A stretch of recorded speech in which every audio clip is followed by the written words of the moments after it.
Welcome student to channel study 24/7. Now I am with the video of how to square any number ending with 5. ठीक है, जो short trick से कुछ है जिनके मदद से हम फास्ट कैलकुलेशन कर सकते हैं, तो उसमें ये पार्ट 1 आप होगा और शॉर्ट ट्रिक्स में जो भी मिलेगी वो अपलोड करूँगा आपके लिए.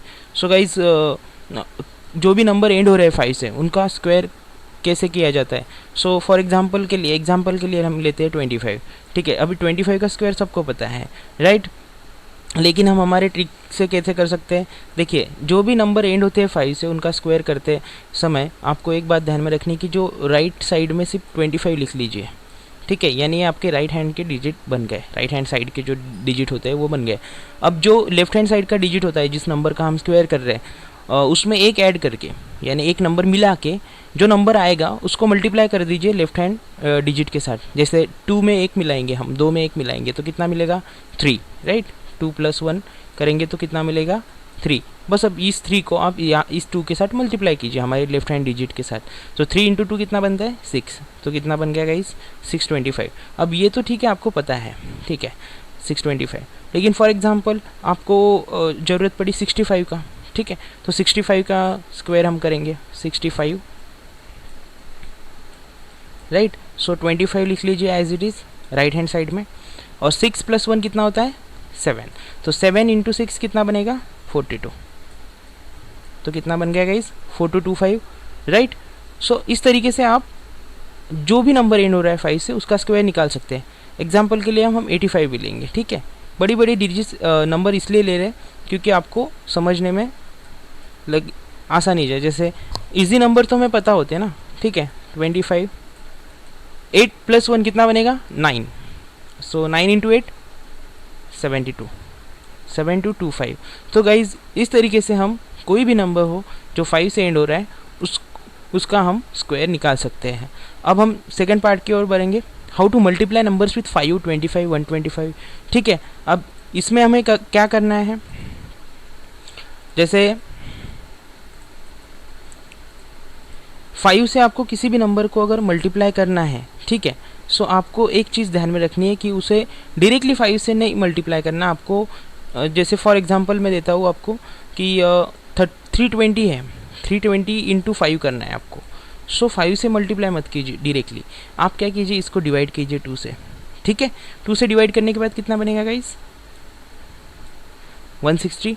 ठीक है, अब इसको 10 से मल्टीप्लाई कर दीजिए, यानी एक 0 लगा दीजिए. तो 160 × 10 क्या बनेगा 1600. बस हो गया हमारा आंसर. यानी 10/2 से आपको उसको मल्टीप्लाई करना है.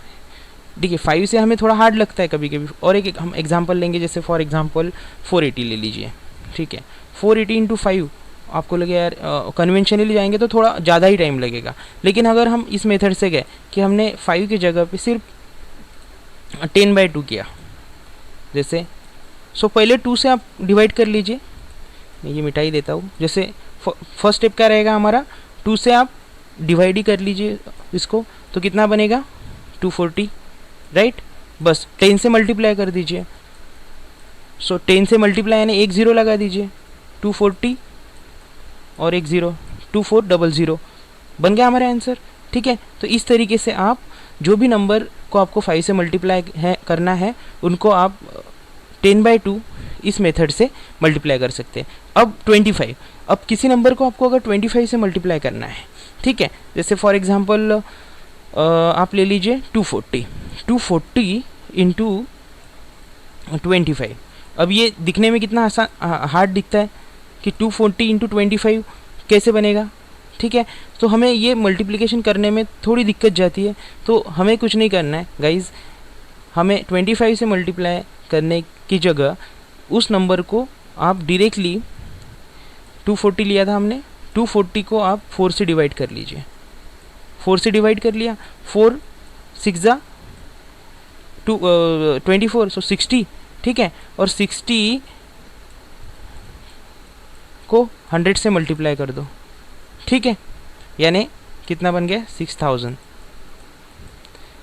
सिंपल सी बात. जैसे 5 में हम 10/2 से मल्टीप्लाई करते थे, यहाँ पे हमें 100/4 से मल्टीप्लाई करना है. ठीक है, 100/4 से. जैसे 320 को आपको अगर 25 से मल्टीप्लाई करना है, आप क्या करेंगे, 25 है गाइज ये, बस एक 25 है, थोड़ा ड्राइंग ये राइटिंग प्रॉपर हो नहीं पा रही है, तो 25 है, ठीक है।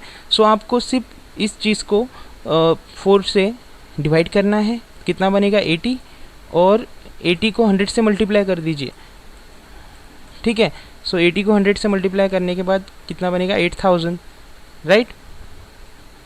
तो आपका आंसर कितना बन जाएगा फिर 320 इंटू 25 8000, ठीक है। अब हम बात करते हैं किसी भी नंबर को आप अगर 125 से मल्टीप्लाई करना चाहते हैं, ठीक है, हम समझने के लिए लेंगे, जैसे 320 ही ले लीजिए, 320 इंटू 125 आपको दिया है। अब मुझे बताइए अप्रॉक्सीमेशन में ऐसे बहुत सारे प्रॉब्लम्स आते हैं कि जिसमें 125 भी रहता है, 25 भी रहता है, ठीक है। अब ये 320 है, इसको हमें मल्टीप्लाई करना है 125 से, तो गाइज़ इसमें हमें कुछ नहीं करना है, सिर्फ इसको 8 से डिवाइड कर लीजिए, कितना बनेगा गाइज़ 40, ठीक है, और 1000 से मल्टीप्लाई कर दीजिए, यानी कितना बनेगा 40 और उसके ऊपर 3 0, 40,000 बन गया हमारा आंसर। 320 इंटू 125 कितना 40,000, कैसे आया, सिर्फ उस नंबर को, जो भी नंबर को आपको 125 से मल्टीप्लाई करना है, उस नंबर को आपको 4 से डिवाइड करना है, सॉरी 8 से डिवाइड करना है, और उसको मल्टीप्लाई कर देना है किस चीज़ से, 1000 से। मैं रिपीट करता हूँ मल्टीप्लिकेशन वाली टेक्निक, देखिए जो भी आपको ये मिल रहा है, अगर 5 नंबर मिल रहा है मल्टीप्लिकेशन में, तो आपको क्या करना है, उस नंबर को 2 से डिवाइड करना है और बाद में 10 से मल्टीप्लाई कर देना है, ठीक है। 25 के केस में आपको उसको 4 से डिवाइड करना है और 100 से मल्टीप्लाई कर देना है, और 125 के केस में आपको उसको 8 से डिवाइड करना है और 1000 से मल्टीप्लाई कर देना है, ठीक है। इस तरीके से आप इन तीनों नंबर्स के मल्टीप्लिकेशन में अगर आपको कोई भी नंबर मिले तो आप इस ट्रिक का यूज़ करके वो मल्टीप्लिकेशन आसानी से सॉल्व कर सकते हैं। सो गाइज़ ये कुछ ट्रिक्स थी जो हमें IBPS PO pre SSC CGL exam other competitive exam में काम में आएगी, और बहुत सारी ट्रिक्स मैं अपलोड करूँगा। आपको कंटेंट अगर प्रॉपर लग रहा है, अच्छे लग रहे हैं, तो प्लीज़ गाइज़ सब्सक्राइब कीजिए चैनल, लाइक कीजिए, वीडियोज़ को शेयर कीजिए, कमेंट दीजिए। थैंक यू, दिस इज सम्राट साइनिंग ऑफ।